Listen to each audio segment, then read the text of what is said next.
आता है। तो टॉपिक पे आते हैं। और कल हम लोगों ने जो देखा था वात पित्त कफ, उस स्थिति में हम लोग का अंतिम पृष्ठ जो था ये था जहाँ पे हम समय सारणी जो है हमारी time acupuncture by Ayurveda acupressure, Ayurveda acupressure के अनुसार वात पित्त कफ के अनुसार जो समय सारणी है उसके अनुसार हमारी जीवनचर्या क्या होनी चाहिए, इस पे हम लोगों ने चर्चा किया था। और इसमें हमने देखा था कि कब वात पित्त कफ की प्रगति है, जब पित्त है उस समय हम यदि कुछ इंटेक करें तो आसानी से पचेगा, और जिस समय बात है उस समय हमें फिजिकली कुछ ना कुछ एक्टिविटी करते रहना चाहिए। और जिस समय कफ है तो बात और कफ के समय थोड़ा फिजिकल होना चाहिए, कफ ज़्यादा है तो आपको आराम करना चाहिए, शरीर को शिथिल और थोड़ा आराम देना चाहिए। इस प्रकार से ये टाइम एक्यूपंक्चर हमने देखा था। इसी में हम आगे बढ़ते हैं और इसको जो समय सारणी, इसका एक चार्ट भी यहाँ दिया गया है और चार्ट के अनुसार आपके यहाँ पे समय दिया गया, जो उसमें चार्ट चक्र में था वही आपका यहाँ चार्ट में भी एक समय दिया गया, जो आप पेज पे लिख करके पॉकेट में रख सकते हैं। पॉकेट के लिए ये सुंदर एक्टिविटी है जो इसको आप रख सकते हैं।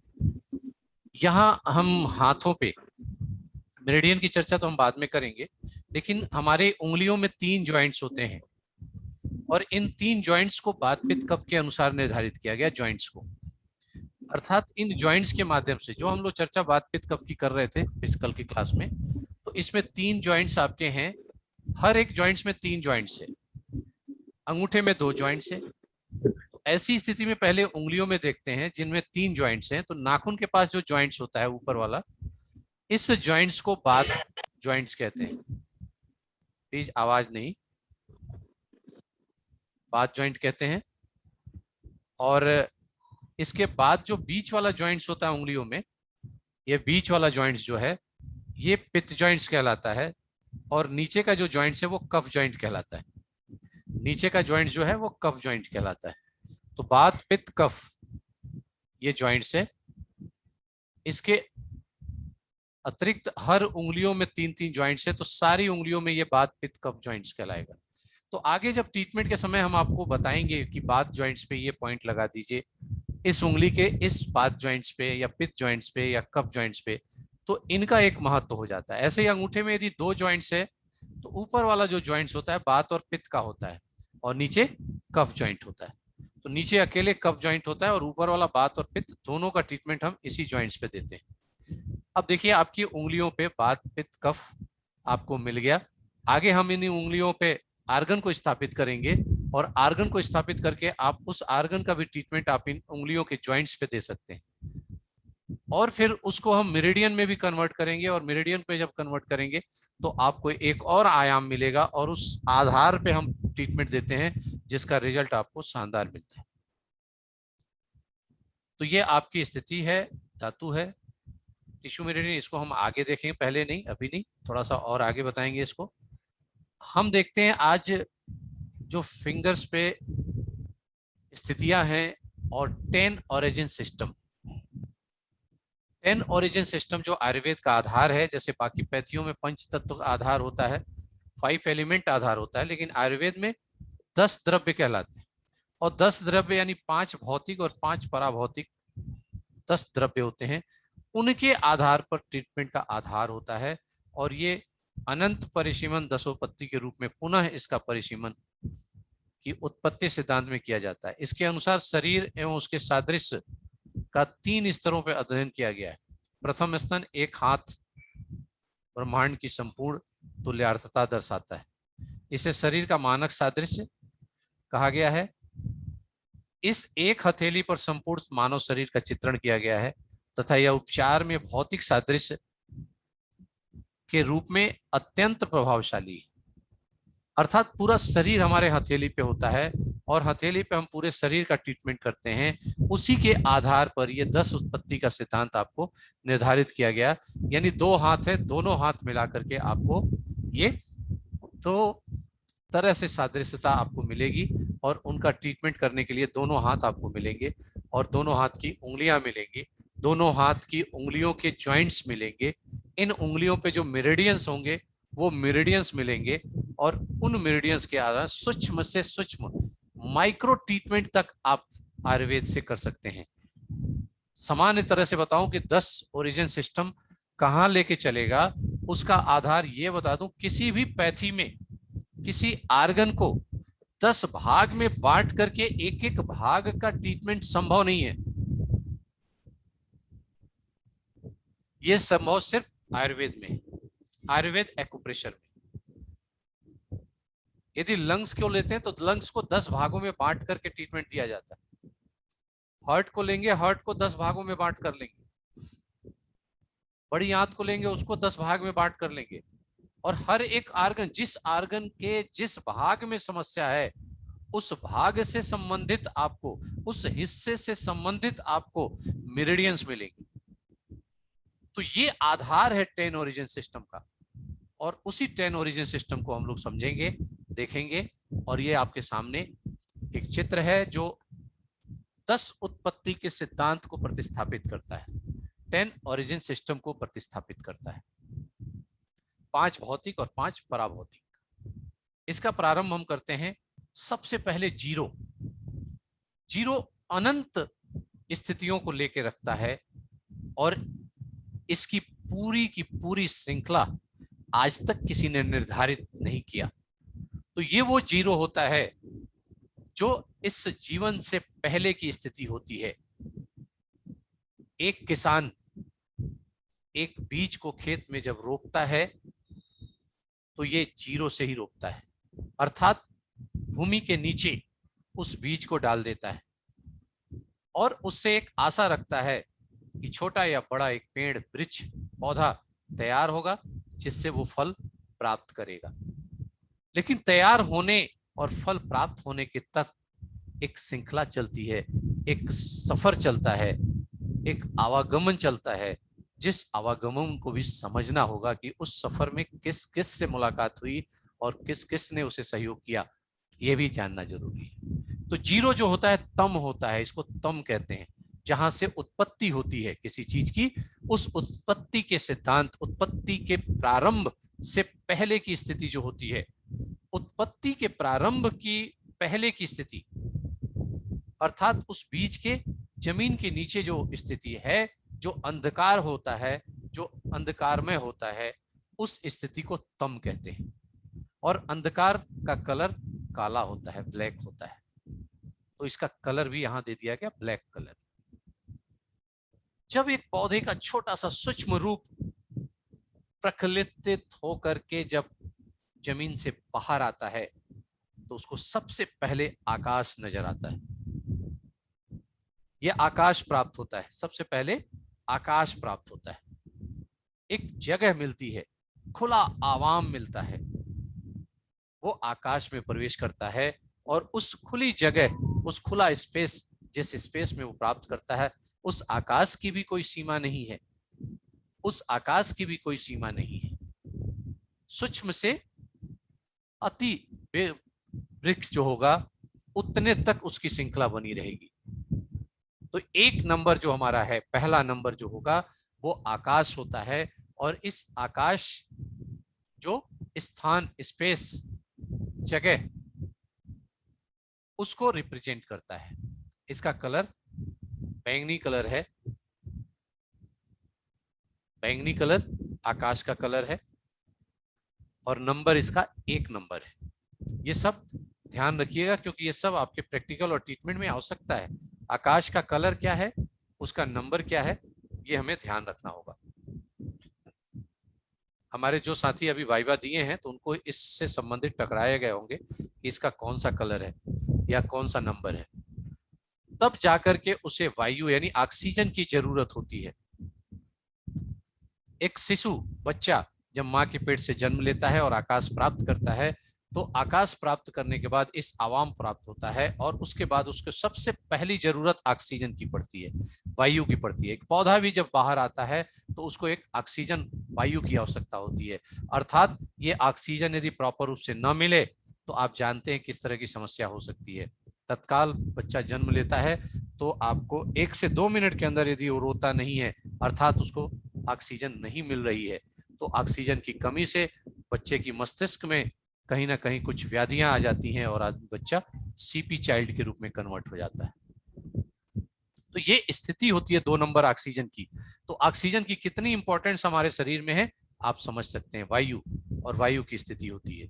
उसके बाद फिर होता है अग्नि की स्थिति, अर्थात हमारे शरीर में एक तापमान की जरूरत होती है, और वो तापमान जो हमारे शरीर के सर्कुलेशन को मेंटेन करता है।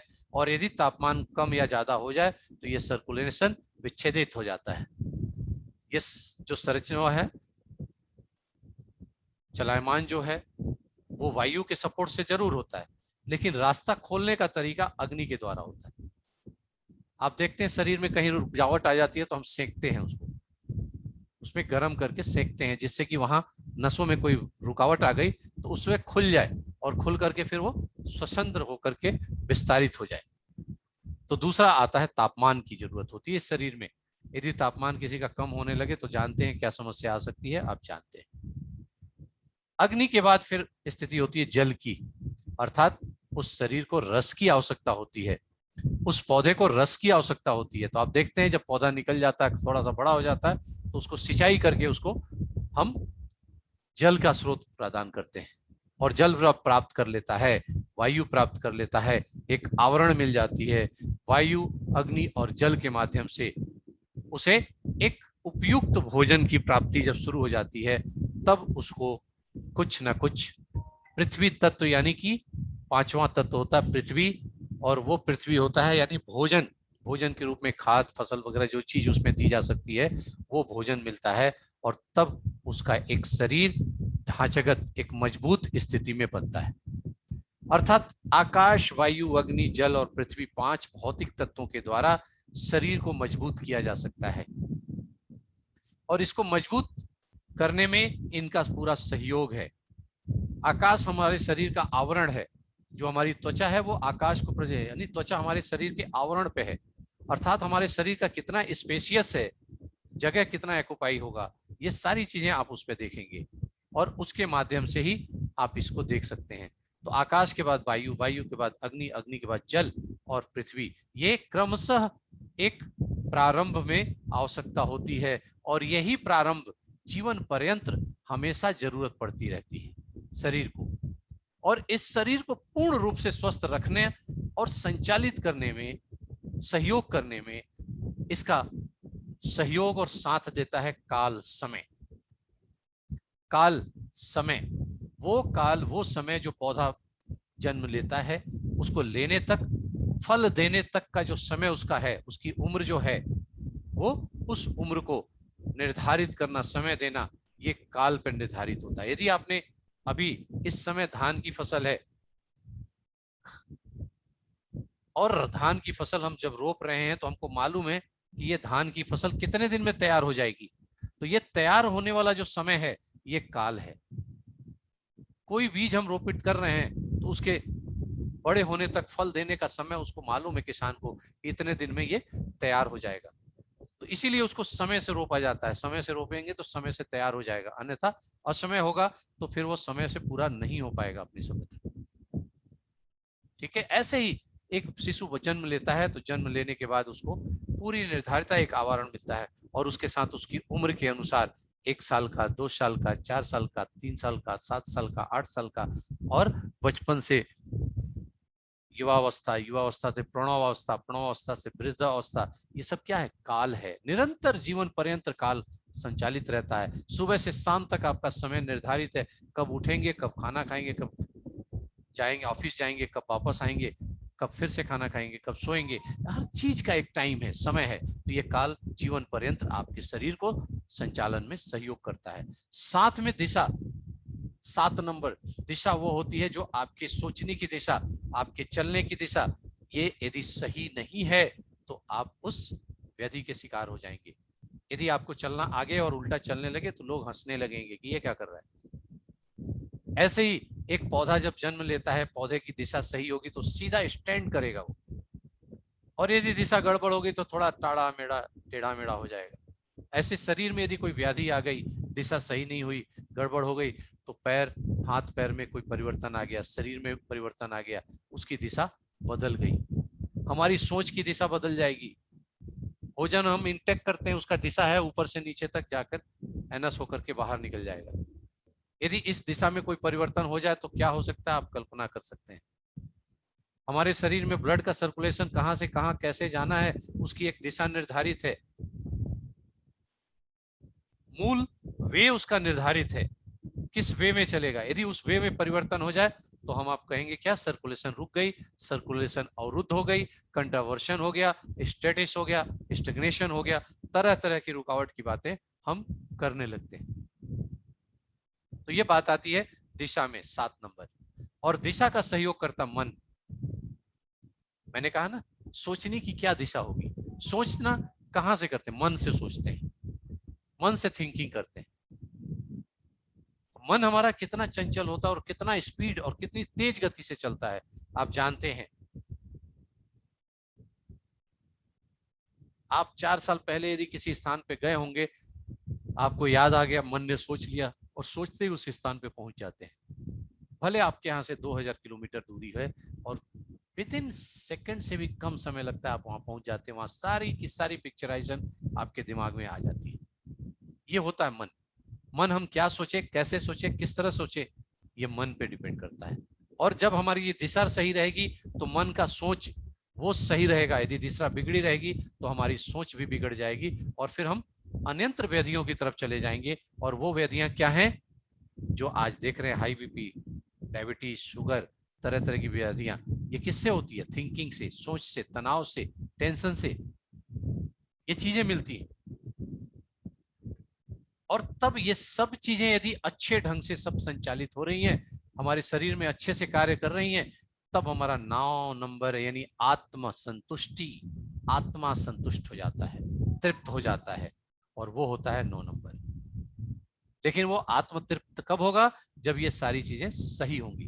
आयुर्वेद ने इस 10 ओरिजिन सिस्टम में ये बताया है, इसमें कोई प्रकार की व्याधि आएगी तो आत्मा डिस्टर्ब होगा। आत्मा का वास कहाँ होता है, मस्तिष्क में। और मस्तिष्क का डिस्टर्बेंस होने का मतलब आपके पेट में समस्या है, आपके शरीर में समस्या है, आपके दिशा में समस्या, काल में समय, यानी ना तो आपने समय का ध्यान दिया, ना आपने दिशा का ध्यान दिया, ना आपने खान पान का ध्यान दिया। आप जो खा रहे हैं उससे रस क्या मिल रहा है, उस रस को सही ढंग से पचाने में अग्नि का कितना योगदान है, उसको चलाने में, संचालित करने में, सर्कुलेट करने में वायु का योगदान क्या है, आपके शरीर में जिस रास्ते से सारी क्रियाएं हो रही हैं उस रास्ते का स्पेस, स्थान का जगह, उसकी स्पेसियस पोजीशन क्या है, ये सब स्पेस यानी स्थान को क्रिएट करना आकाश का काम है।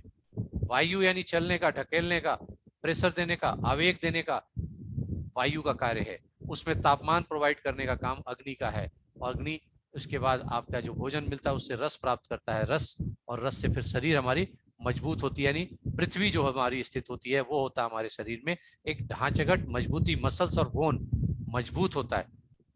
बोन और मसल्स हमारी मजबूत होती है और मजबूत होकर के फिर हम इस चीज को प्राप्त करते हैं और तब जाके हमारा काल समय होता है और धीरे धीरे ये शरीर मजबूत होते हुए बढ़ता है और समय के अनुसार संगठित होते हुए बड़ा, अपना स्वरूप बदलते हुए बड़ा हो जाता है। 18-20 साल 22 साल में एक शरीर पूरा ढांचागत तैयार हो जाता है और ये समय के साथ होता है। वो तैयारी के साथ दिशा भी चलती है, किस दिशा में चलना है, सीधा चलना है तो एकदम स्वस्थ शरीर है, हाथ पैर एकदम स्वस्थ है, दिशा आपकी सही है, सोचने की दिशा, कार्य करने की दिशा सब सही है, और उसके साथ मन भी आपका सही लगता है। इसी बीच में आपको पढ़ाई का भी कार्य होते हैं, बचपन से युवावस्था के बीच में पढ़ाई भी आपको करनी है, तो पढ़ाई में क्या आपका मन लगना जरूरी है। मन यदि संतुष्ट होता है कि नहीं, मन यदि सही से लगेगा तो आपको याद होगा, नहीं लगेगा तो आपको याद नहीं होगा। तो ये सब दिशा मन और समय पर निर्धारित होता है। समय निर्धारित था, पहले कहा जाता था कि सुबह पढ़िए उठ करके, आजकल क्या है, लोग 12-1 बजे तक पढ़ते हैं और सुबह सोते हैं, उल्टा। तो अब यहाँ दिशा बिगड़ेगी, समय, क्योंकि समय बिगड़ गया तो दिशा बिगड़ेगी, और जब दिशा बिगड़ेगी तो मन तो बिगड़ना निश्चित है। जब मन बिगड़ गया तो आपका आत्मा डिस्टर्ब हो जाएगा, और तब आत्मा डिस्टर्ब होगा तो फिर कहीं ना कहीं हमारे शरीर में व्याधियां शुरू हो जाएंगी। इस प्रकार से काल, दिशा, मन और तम और आत्मा, ये 5 पराभौतिक तत्व होते हैं जो मेटाफिजिकल होते हैं, जो अध्यात्म से जुड़े हैं लेकिन फिर भी जीवन पर्यंत आपके साथ संचालित होते रहते हैं। तो ये होता है 10 उत्पत्ति का सिद्धांत, और इसी 10 उत्पत्ति के सिद्धांत के अनुसार हमारे शरीर में हर क्रियाएं होती हैं, हर एक सेल के निर्माण में, हर एक सेल के क्रिएशन में ये 10 उत्पत्ति का सिद्धांत निश्चित है। हर एक नए सृजन में इस 10 उत्पत्ति का सिद्धांत जो मैंने आपको बताया इसी यथावत होगा। हर सृजन में पहले आकाश प्राप्त होगा, उसके बाद वायु उसके साथ जुड़ेगी, उसके साथ फिर अग्नि जुड़ेगी, अग्नि जुड़े के साथ जल जुड़ेगा, जल के साथ पृथ्वी यानी उसकी मजबूती प्रदान मिलेगी, उसके साथ फिर समय, अवधि, दिशा, मन और आत्मा तम इस तरह से संचालित हो जाता है। और जीवन पर्यंत हमारे सेल नुकसान भी होते हैं और सेल्स नए बनते भी हैं। तो बचपन से लेकर के प्रौढ़ा अवस्था तक एक उम्र होती है 30, 40, 50 साल तक हमारे शरीर में जो सेल्स का क्रिएशन होता है वो संख्या में ज्यादा होता है और सेल्स का जो डैमेज होता है उस संख्या में कम होता है। तो जितना सेल्स नुकसान हो रहे हैं उनके अपेक्षा सेल्स क्रिएशन का जो रेशियो है वो ज्यादा होता है, इसलिए शरीर मजबूत रहता है। और जब ये डीजेनरेशन होता है, अर्थात जब डीजेनरेशन का मतलब कि सेल्स जो डैमेज हो रहे हैं उसकी संख्या अधिक हो जाती है अपेक्षाकृत नए सृजन होने वाले सेल्स के, इसलिए शरीर धीरे धीरे कमजोर होने लगता है, आर्गन कमजोर होने लगते हैं, हमारे शरीर के पार्ट्स कमजोर होने लगते हैं, मसल्स और बोन कमजोर होने लगते हैं। तो ये रेशियो है और इसके कारण इसके पीछे क्या है, ये 10 ओरिजिन सिद्धांत है।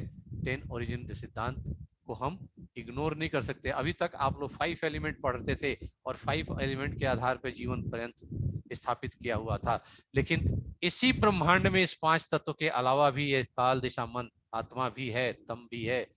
तो इसको हम कैसे इग्नोर कर सकते हैं, ब्रह्मांड का आधार ही वही है। तो इसलिए आयुर्वेद ने सारी चीजों को ध्यान में रखा है। तो आयुर्वेद कभी भी पराभौतिक को इग्नोर नहीं कर सकता है, और जब वो इग्नोर नहीं करता इसीलिए सबसे साम्यवादी और सबसे ट्रुथ चिकित्सा पद्धति यदि कोई है तो वो आयुर्वेद चिकित्सा पद्धति है। और इसी सिद्धांत पे हमारा आगे का ट्रीटमेंट पार्ट्स भी हमें मिलेगा। तो ये हमारा होता है 10 ओरिजिन सिद्धांत, और इसके अनुसार हमारी उंगलियों को निर्धारित किया गया है। तो जो तम होता है हमारा वो दाहिना अंगूठा होता है। तम जो है हमारा दाहिना अंगूठा है। इस अंगूठे को 0 नंबर दिया गया नाम और इसको दिया गया तम का संज्ञा। ये तम की संज्ञा है। उत्पत्ति से संबंधित चिकित्सा हमारे राइट थंब पे होगी। 1 नंबर हमारी छोटी उंगली, राइट हाथ मतलब दाहिने हाथ की छोटी उंगली जो होगी ये 1 नंबर है। और 1 नंबर यानी आकाश को रिप्रेजेंट करता है। ये आकाश की उंगली हो गई। दाहिने हाथ की छोटी उंगली कनिष्का उंगली ये आकाश को रिप्रेजेंट करता है। 2 नंबर बाएं हाथ की छोटी उंगली ये 2 नंबर रिप्रेजेंट करता है। बाएं हाथ की छोटी उंगली 2 नंबर रिप्रेजेंट करता है। ये 2 नंबर है, यानी दोनों छोटी उंगली आकाश और वायु। आकाश और वायु से क्या बनता है, बात बनता है।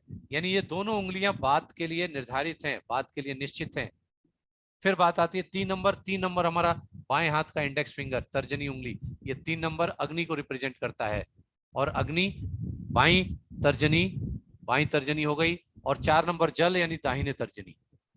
तो 3 और 4 मिलकर के पित्त बनता है, जल और अग्नि बन के पित्त बनता है। 3 और 4, 1 और 2 बात, 3 और 4 पित्त। और फिर 5 नंबर पृथ्वी होता है। 5 नंबर यानी राइट हैंड की रिंग फिंगर। राइट हैंड की रिंग फिंगर हमारी जो है वो 5 नंबर हो जाती है। और इस 5 नंबर और 4 नंबर को मिलाकर के कफ बनता है, कफ का निर्धारण होता है। इस तरह से बात, पित्त, कफ में पांचों तत्व समाहित हो जाते हैं, स्थायित्व हो जाते हैं। 5 नंबर के बाद बात आती है पृथ्वी के बाद, वो होती है काल की। तो काल हमारा बाएं हाथ की रिंग फिंगर अनामिका उंगली ये काल की होती है। इसी प्रकार से 7 नंबर इसी बाएं हाथ की जो मध्यमा है, मध्यमा उंगली, ये 7 नंबर दिशा की होती है। 7 नंबर दिशा की होती है। 8 नंबर मन का, यानी दाहिने हाथ की जो मध्यमा है वो 8 नंबर मन की होती है। और 9 नंबर इधर बचा है वो बाएं हाथ का अंगूठा, ये 9 नंबर होता है। इसको याद करने के लिए दाहिने से शुरू होगा अंगूठे से। तो अंगूठा 0 और 9, ये अंगूठा 0 9, दाहिना अंगूठा 0 और बायां अंगूठा 9। अब आती है उंगलियों की बात। तो सबसे छोटी उंगली दाहिने साइड से शुरू करेंगे तो कनिष्का 1 नंबर और दूसरी छोटी उंगली 2 नंबर, ये 1 और 2 हो जाता है। दाहिने से बाएं, दाहिना छोटी 1 नंबर, बायां 2 नंबर। फिर इसके बाद छोटी उंगली होती है तर्जनी। देख लीजिए तर्जनी छोटी उंगली है, तो बाएं से, क्योंकि इधर से खत्म होगा था तो यहीं से शुरू करेंगे। और यहाँ बाएं से, बाएं तर्जनी को अग्नि का नाम दिया और दाहिने तर्जनी को जल का, तो ये जल हो गया। इसके बाद यही छोटी उंगली है, अब इसके बाद छोटी उंगली ये बचती है, तो इधर दाहिने से, क्योंकि यहाँ समाप्त हुआ था तो यहीं से शुरू करेंगे। 5 नंबर ये हो गया और 6 नंबर ये हो गया। दाहिनी अनामिका 5 नंबर हो गया और बाई अनामिका 6 नंबर हो गया। अब सारी उंगलियां खत्म हो गई, बची ये। खत्म कहाँ से हुआ था? 6 नंबर यहाँ, तो 7 नंबर यहीं से शुरू होगा, तो 7 नंबर ये हो गया। और 7 नंबर क्या है? ये दिशा। और 8 नंबर इधर, दिशा के बाद मन, और मन के बाद बचा क्या? ये अंगूठा, तो ये 9 नंबर हो गया। तो 0 9 1 2 3 4 5 6 7 8 हो गया कि नहीं? 1 2 3 4 5 6 7 8। ठीक है, तो दाहिने से शुरू करेंगे, 2 उंगली, फिर 2 उंगली, फिर 2 उंगली, फिर 2 उंगली, और फिर 1 उंगली बची, और ये हो गया। क्लियर हुआ? एक बार और बता देता हूं। दाहिनी छोटी उंगली आकाश, बाई छोटी उंगली वायु, बाएं हाथ की तर्जनी उंगली अग्नि, दाएं हाथ की तर्जनी उंगली जल, दाएं हाथ की अनामिका जो होगी रिंग फिंगर, ये आपका पृथ्वी हो जाएगा। बाएं हाथ की रिंग फिंगर काल हो जाएगा। बाएं हाथ का मध्यमा दिशा हो जाएगा, और दाहिने हाथ की मध्यमा उंगली मन हो जाएगी, और बायां अंगूठा आत्मा हो जाएगा। इस प्रकार से इन उंगलियों पे इसका निर्धारण हो जाता है। और उस निर्धारण को आप देखिए, इस चित्र में भी आपको दिखाया गया है, और इस चित्र में भी आप देख सकते हैं कि देखिए दाहिना अंगूठा यहाँ 0 हो गया, यहाँ ये आकाश हो गया, ये वायु हो गया, ये अग्नि हो गया, ये जल हो गया, ये पृथ्वी हो गया, ये काल हो गया, 7 नंबर दिशा, और 8 नंबर मन हो गया, और नंबर ये हो गया। सेम हाथों की उंगलियों की तरफ पैरों की उंगलियों पे भी ये स्थापित करेंगे। दाहिनी तरफ अंगूठा 0, ये 1 नंबर, ये 2 नंबर, ये 3 नंबर, ये 4 number, 5 number, 6 number, 7 number, 8 number और 9 नंबर। इस प्रकार से हाथ और पैर की उंगलियां यहाँ हमें इन 10 द्रव्य से निर्धारित हो गई। यानी 10 द्रव्य से संबंधित यदि आपको ट्रीटमेंट करना है तो उसके लिए आपको उंगलियां मिल गई। अब इन द्रव्य से संबंधित हमारे शरीर के पार्ट्स को भी हम जोड़ेंगे। एक एक चीजों को हम स्थापित करते जा रहे हैं और निर्धारित करते जाते हैं, जिससे कि आप इसको समझ सकें। ठीक है, तो उसके अनुसार आप इसको देख सकते हैं और देख करके समझ सकते हैं।